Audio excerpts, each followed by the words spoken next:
All right, man, welcome. This is such a thrill. What a wonderful opportunity. I'm with my good buddy, John LaRoy from Apparel Redefined. John, how are you, dude? I'm doing well, Kurt. Glad to be doing this again. Hey, man, we're on a roll. Looks like you have a little company today. And so I know Yep. you've got your good buddy, your dear friend, Ross Hunter. Ross, how are you, man? I'm doing great, Kurt. Thanks for having me. Excited to be here. Oh, this is great. So, we've got Apparel Redefined. I've been on site now, John. You had this and you have the Ferrari of the printing industry. Why don't you tee up like a little intro from your perspective? Then we're gonna dive into Ross's world. Why don't you start? Yeah, I mean it's a really good analogy. The Ferrari, it's Ferrari, Rolls Royce, whatever McLaren top line you want to talk about in terms of DTG, which stands for direct to garment. We did an exhaustive search for about 2.5 years, uh, right before COVID, a little bit into COVID too. We really knew that e-com, was not just the future, but a really sustainable way to provide value to clients that were, probably other that already in the e-com game with print on demand or gonna get into that game, but really wanted to achieve a screen print feel and durability with DTG. And previous or prior to the ROQ Now, that didn't exist. So we shopped all around. We did a ton of testing, wash testing, and met Ross and his team at Rock, and really hit it off. And all the things that we were looking for, not just in the performance of the machine and the apparel and the print, but also from a partnership side, which really nailed the deal for us. Well, love it, Ross. Man, Rolls Royce. We're talking Ferrari. We've set the bar pretty high. So, tell us a little bit about Rock and how you're making the world a better place. Yeah.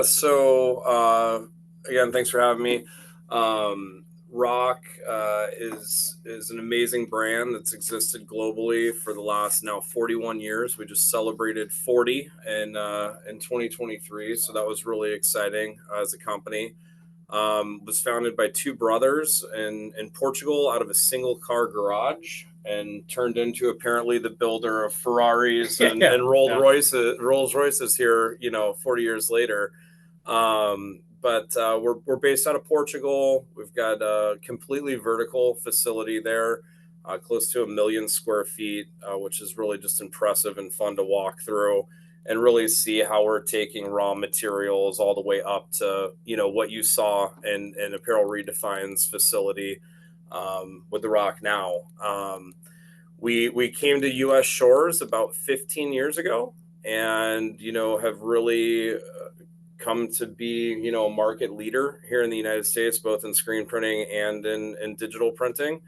And 5 years ago started ROQ US, which I lead and I'm a partner of, and have really went out and tried to take the industry by storm, not by getting the equipment out there, but by really partnering with businesses. And I think that is something that resonated with John and something he said earlier. And it really is our mission, right? To go out, be your partner in print. And what that means to us is, being a business partner to people like John and helping be a part of their growth and, be a part of their goals and where they want to go with what they're doing. So we do that obviously through tools, but also relationship building, intros in the industry, operational help. I mean, anything that we can do with our experience of, coming from the industry prior to getting, on the equipment side.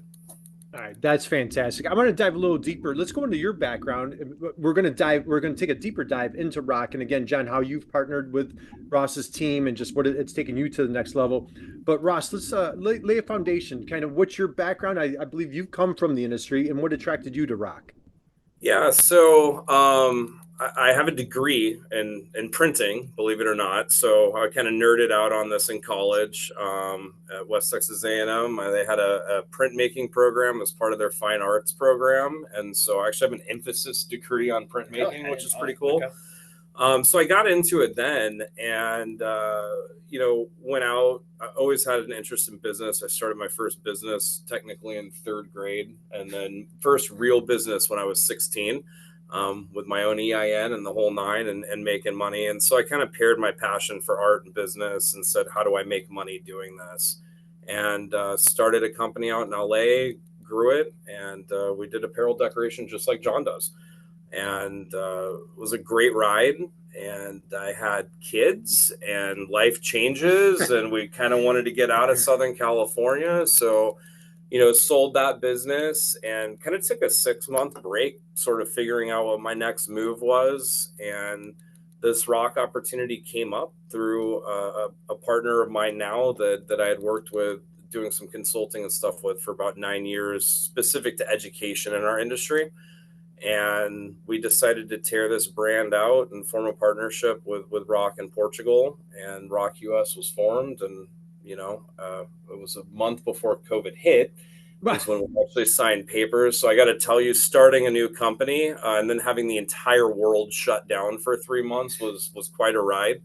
But we took that opportunity to really focus on our mission, our vision, our values, really build an exciting company with an exciting culture, and put a lot of emphasis behind our partners. I mean, we don't have customers, we have partners, and that's been our mission ever since. And it's been a really cool thing to be a part of. So John, let's go here. So don't you love the entrepreneur in the garage and it turns into the Ferrari? Like, that's just such a great story. Now you talked about the due diligence, 2.5 years that you discovered ROQ. Share a little bit, since the ROQ has come into your world, into your business. What are some of the changes that you've seen? What are you super excited about by partnering with Ross and the team? Yeah, I mean, it's a whole new world in terms of experience, right? We've talked a little bit on a couple other podcasts how the American economy went from a product economy to a service economy to an experience economy. And I feel like ROQ is all three of those, right? You have the products, you have the service, and you have the experience. Because we don't ask, and Ross is here, and Ryan shows up, and we go on events, we go on tours, we go on trade shows and other type of events. And there's business to be done, but then there's also the relationship building. And our industry, as big as it is, because everyone's got t-shirts and everyone's got decorated apparel, polos, hats, what have you, it's still relatively small in terms of the amount of people that are doing it very well and take pride in it. It's a pretty small circle. So getting in front of those people and talking with those people, how we can collectively pull the industry forward is really important. And none of that really happened for me for the previous, I'd say, 16 years of my career. And in the last 4, there's been a lot of advancements, just in networking, relationship building, and planning for the future. And not just planning for the future of Apparel Redefined, but planning for the future of the industry. What's interesting, you look at that timeline, 4 or 5 years, right? And one of our big missions when we started, it kind of comes from a past culture of another company that we were founded of, but it was really to be disruptive in the industry, right? And when I got into this industry a little bit before you did, the walls and the barriers to get information were, sky high, right? If you had a problem, if you needed something, it was almost impossible to figure it out. And at the end of the day, it's an art form, right? So I got into it with this degree, and I'm like, art, this is simple, right? I printed my first t-shirt, and it looked like shit, right? It did not turn out because I knew what to do on paper. I had no clue what to do on textile. And it was hard to get information. And so, even dating back to when I owned my other company, giving information to other people was super important to me. And we've carried that over into, kind of our values, our mission, our mantra, right, at ROQ, which is, how do we create a community within the industry? So we're, really deeply connected with software providers, for operations. We're connected with ink providers. We're connected with blanks providers, right? And we're trying to create one place where people can go, they can be comfortable, they can be with like-minded individuals, and they can get access to everything that they need to make their business successful.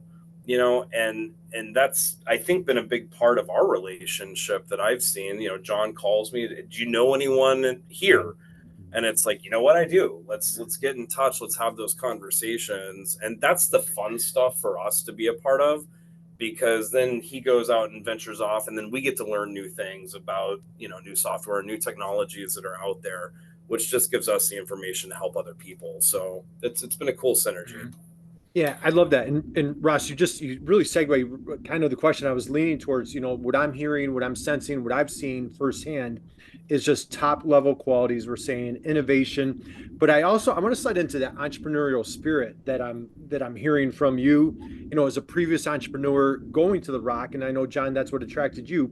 How does a company, say there's a company out there, John, you deal with tons of entrepreneurs, and they're like, man, I really like to get that entrepreneurial spirit.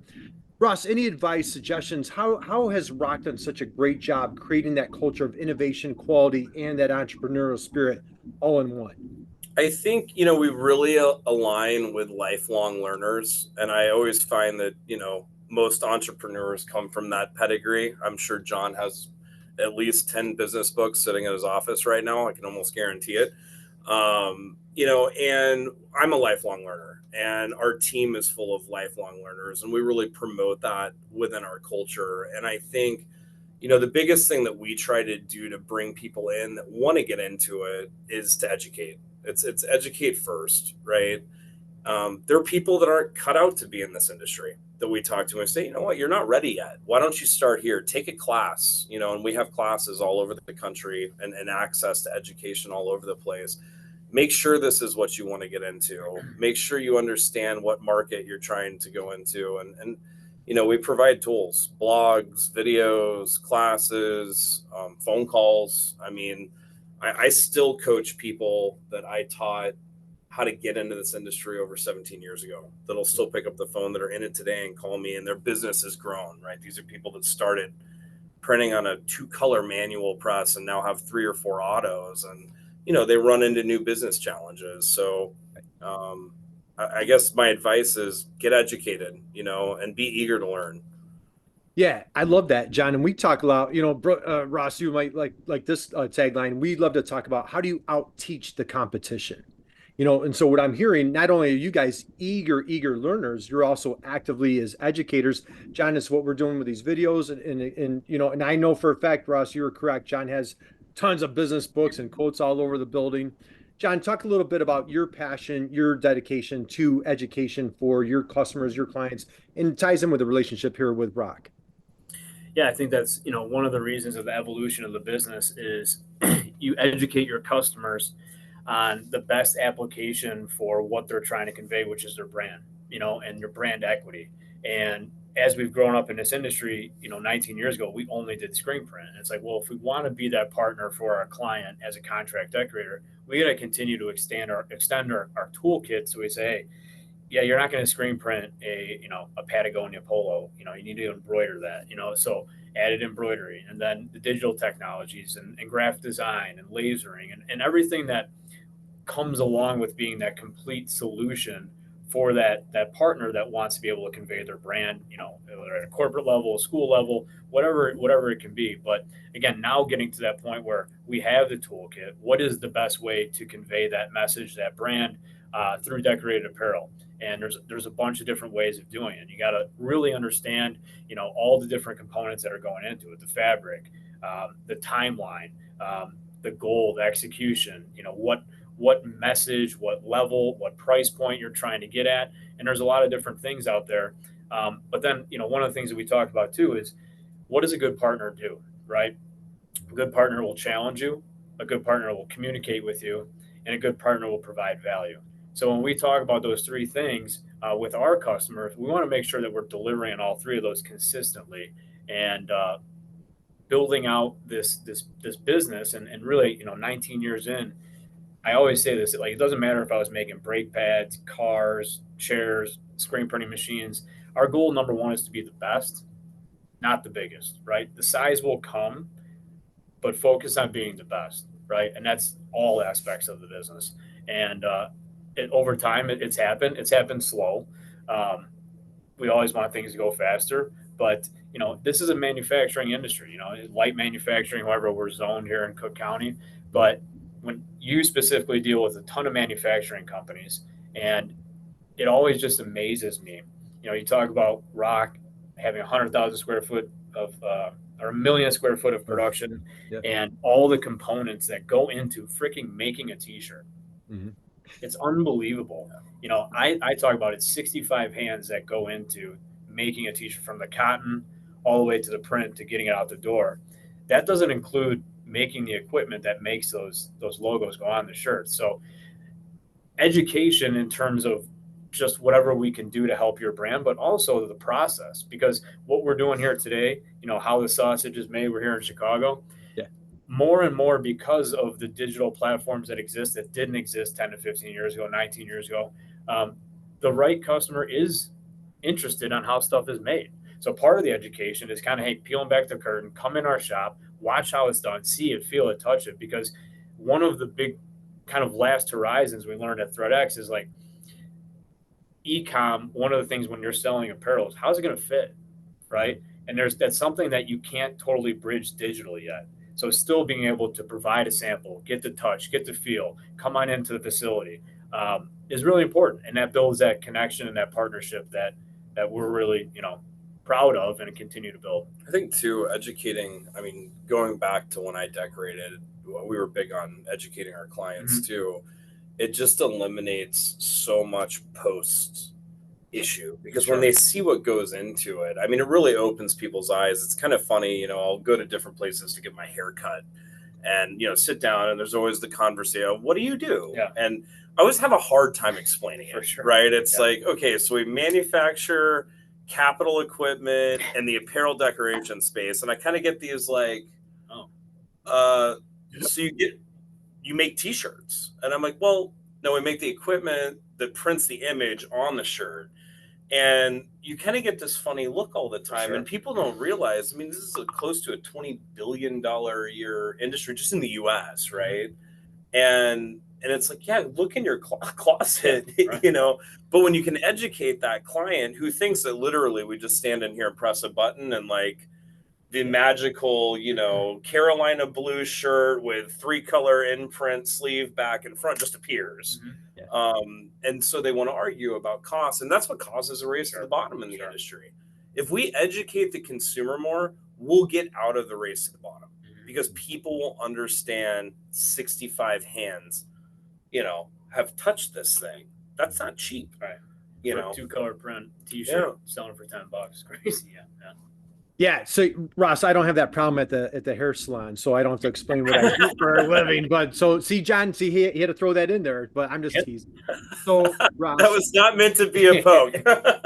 Man, see, you hurt my feelings. I have liquid death envy, and I have hair envy talking with you two gentlemen. So Ross, let's go here. How about sustainability? That's a certainly hot buzz. John and I talk about that. Where do you guys stand at ROQ as far as sustainability goes? Yes, we do. From a Portugal standpoint in manufacturing, we try to be as sustainable as absolutely possible there. There's a lot of green initiatives that go into actually making of the equipment, which is really important. To us, it's really important to Portugal, to the land that they're on. It's a really, beautiful place, right? So, it starts there. I think for us, we worked with Tom Ford, just did plasticprize.org, which he gave away $1 million to the company that could create a sustainable single-use plastic, which all of our shirts get folded and bagged and wrapped in when they go to retail. So I'm not talking about, bulk orders, but for retail. So those things would be biodegradable. We've participated in those programs. And then again, we just do a lot of education around how to pick a better blank. I think that what people don't realize is this is the biggest problem of waste in what we do. What happens to that old t-shirt when you're done with it? Maybe you take it to Goodwill, or you donate it, or maybe it ends up in your trash can. And when you look at, the amount of cotton that's, and polyester and all that kind of stuff, it's a huge problem that people don't realize. So we try to educate on that. And frankly, printing on a better shirt leads to larger margins. There's a lot of business reason to do these things, and I think people are just unaware of it. And again, I think that's more about educating the consumer than it is about educating someone like John on it. Like, he needs to know it's available, but if we can educate him, he can educate the consumer. The consumer is the one that really is like, man, I want to make that impact with that t-shirt that I'm buying. So, we take a big stance on it. It's very important to the company. Our equipment's green. You know, so there's that nice play there. Physically green. Also the color of money. So that's right. it's, sustainability, money. I mean, show me the money. And John, we did a deep dive. Ross, you would have loved this. We did a deep dive on just-in-time apparel, print on demand. And John, why don't we just hit that real quick on the inventory turnover, or the less waste of material, clothing. Just let's hit that real quick. Yeah, I mean, again, all of these problems are accelerated and potentially fixed by technology, right? 15 years ago, if you wanted to start a brand, there was a different process you had to go through. Now, if you have a camera and an Instagram profile, you can start a brand and start selling merch tomorrow. And if you have 1 million followers, you could sell a lot of merch. In the old ways, you would have to, create your designs, get them printed, and hold them in a warehouse. And if they never sold, now you could have 100,000 t-shirts that never sell, or you'll just have gaps. Your 4X's never sold, but your smalls did. And then you go reprint them, and then it never sells. And you just had that over and over again. But you now have this problem augmented because you have more people that are willing and wanting to start a brand. And if you don't do it the right way, with zero inventory, print on demand, you're going to have that problem, exponentially bigger. So the print on demand really solves that, but you still have the people that want the quality, right? So they're like, I'm not going to get involved in the print on demand space because I'm a snob, and it's in a good way. And I want the same quality in terms of feel and durability. So I'm going to commit to staying to screen print. Well, enter LaRoq Now and enter the print on demand at that type of quality, where you can really eliminate two problems with one application. And more than just a sustainability, like you hear, one of my biggest things that I really don't like is being a hypocrite, right? And you see all these influencers, and everyone's got a gold company.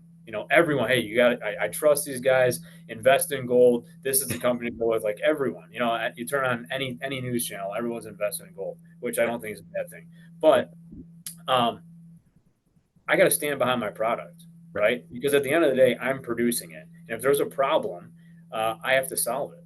And when we talk about durability, we talk about feel. It's truly the case, because we've been screen printing for 19 years, and we know what the expectation is from all the big boys out there. And we weren't ready to commit to something until we knew we could stand behind it. And that's what we feel we have with them now. Right. All right, man. Ross, what a great conversation this is, man. I could keep you guys all day. So I know we want to start winding down. A couple quick questions for you, Ross. Share a little bit future. What are you super excited about? From ROQ standpoint, from the apparel industry, what's like just really getting your fire burning? There's a lot of answers to that. There's a lot happening in the industry right now. So, I mean, for us, it's keeping up with the amount of change. Digital is obviously very prevalent. So us continuing to develop and refine that technology that is here at Apparel Redefined is really important. I mean, there's a lot of problems that have yet to be solved, right, with the digital process, whether it be, inside tag printing, or it be printing on 100% poly. I mean, there's just a lot of fabric concerns still that exists. So us continuing to work through those problems. DTF has hit the market like storm, which for those listening is direct to film. And that's a new challenge, right? And so we're trying to play in that space and understand how ROQ can come in and help. I think the biggest thing I'm stoked about is where I see our industry finally going for the first time with business operational software, which we have not had. And it's something that we're involved in on a few different fronts. We're excited that all of our machines now will accept a gateway and can be networked online, which will allow operators and business owners to feed in data from their systems and get out real-time production data, which allows them to actually run KPIs on their businesses to understand their true production output, how much money they're making. So that's what's got me really jazzed right now, is everything that we're doing in the software space.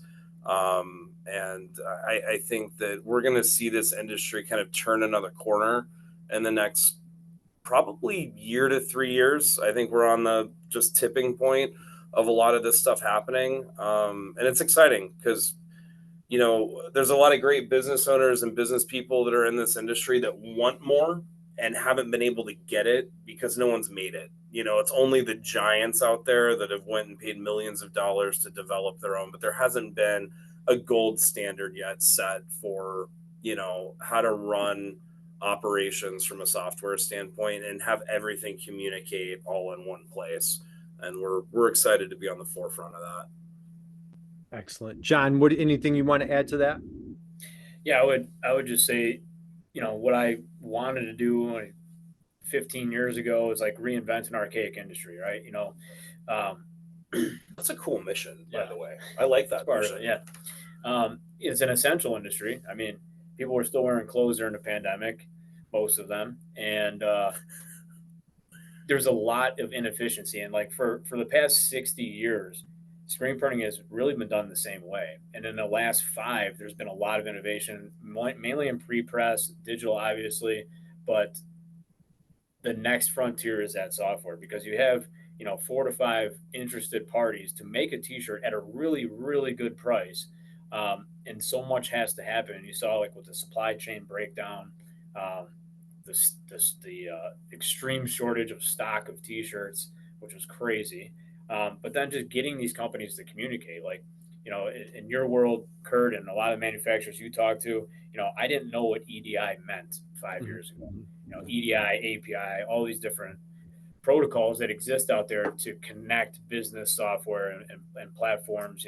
Again, 5 years ago, if you wanted to place an order with blanks with any distributor, you got to pick up the phone. And now we have live inventory, but then getting those platforms to talk to the business software platforms and order placing software, and the front end stores that are doing, the online retailing for all different. It's starting to get there, which is good because everyone is compared to Amazon. We talk about this all the time, right? Amazon, they do some custom products, but the bulk majority of what they sell is a finished good, drop it in a box and ship it out. And you're getting that stuff same day, and people expect that. Most of the time, most people didn't buy anything online 15 years ago. Now they buy everything online. If it doesn't come same day, I'm like, I'm Well, mad I at can't wait till Amazon. I'm like, tomorrow. what is this? So, like, now do that, add 4 different print locations and try to get that done. What was accepted before was 3 to 4 weeks. Now it's down to 3 to 5 days. And that's only going to continue to get shorter and shorter. And the only way that's going to happen is not less communication, but more communication between all the interested parties or shareholders in that process, which there's a lot. So yeah, that's what I'm excited for. Well, fantastic. Super exciting. Just hearing the innovation, the excitement, the enthusiasm for your industry. Ross, promise one last question for you, my friend. Longtime entrepreneur, bringing this entrepreneurial spirit into ROQ, and for folks like John LaRoy at Apparel Redefined. If you were to go back in time, or say new entrepreneurs out there, or say like the young Ross or the young John 19 years ago that was just starting out their entrepreneurial journey, best business advice that you ever received or that you would like to pass on to our new entrepreneurs out there? Best business, I put you on the spot, man. Best business advice that you ever received.